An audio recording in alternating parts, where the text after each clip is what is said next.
I believe the Chicago Bears will go 4-13 this year. I am expecting an ugly year. In fact, I have Chicago starting the year 0-9.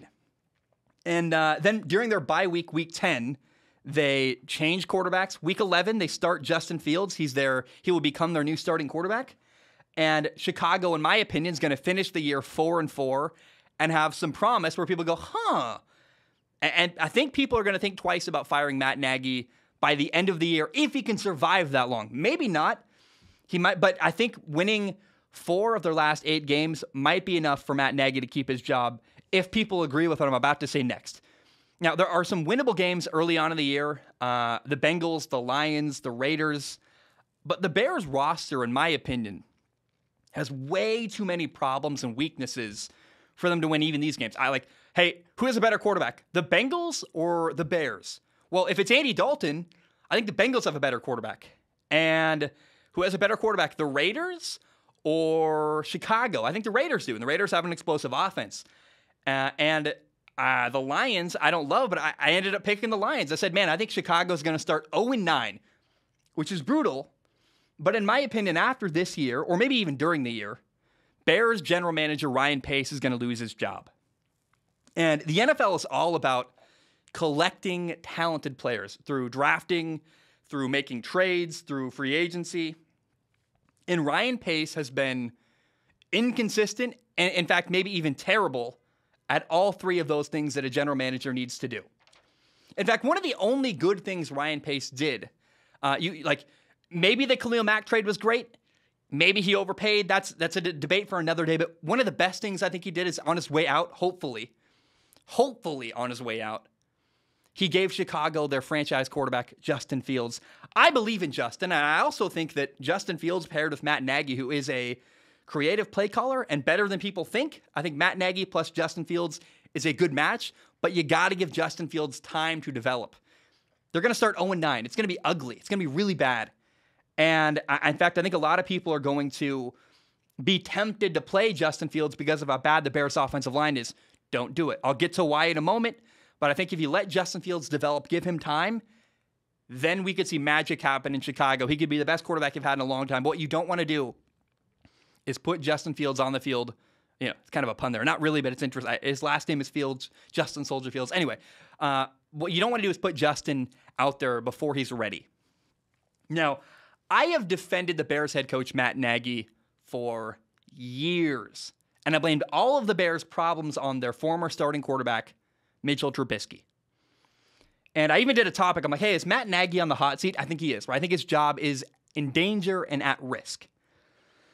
But then I realized, hey, Matt Nagy didn't pick Mitchell Trubisky. Like, Matt Nagy got hired as a Bears head coach, and Mitchell Trubisky was already there.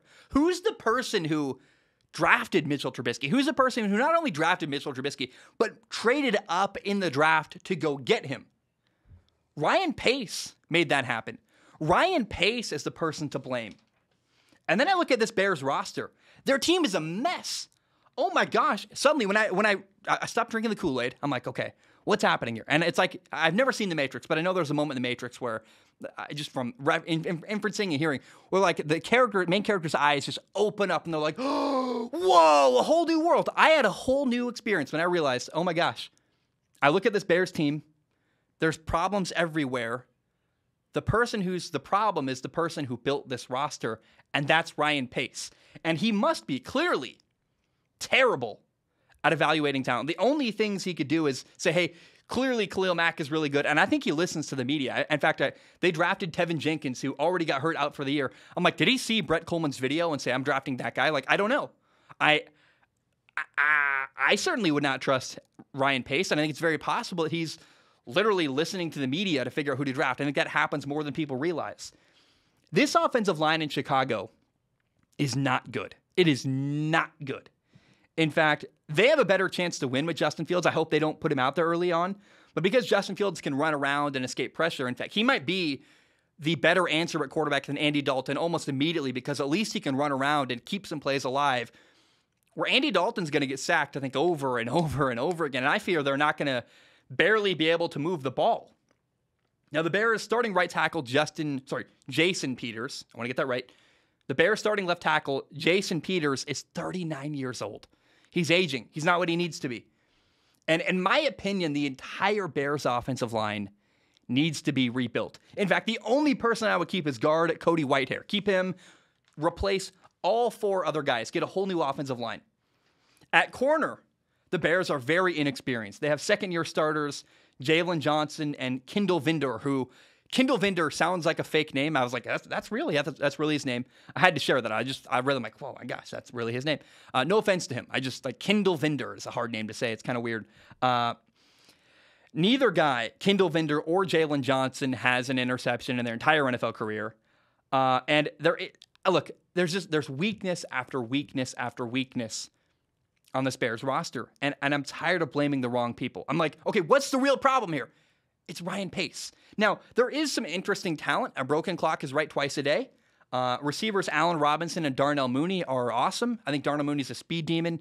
Allen Robinson is a class of his own. He's a really, really fantastic pro, great NFL receiver. David Montgomery is a good running back. Cole Kmet is a stud young tight end. I don't know if Tariq Cohen, the former running back, is ever going to come back. He got hurt. Sounds like he had to have another surgery. The way Ryan Pace answered a question made it seem like, yeah, he in fact, he did. If Tariq Cohen can ever get healthy and back to what he was before, I think Tariq Cohen has some talent, was an explosive running back. Linebackers, Roquan Smith, and this is an understatement, Khalil Mack is not only really, really good, he's like Hall of Fame level good. Like, Khalil Mack's incredible.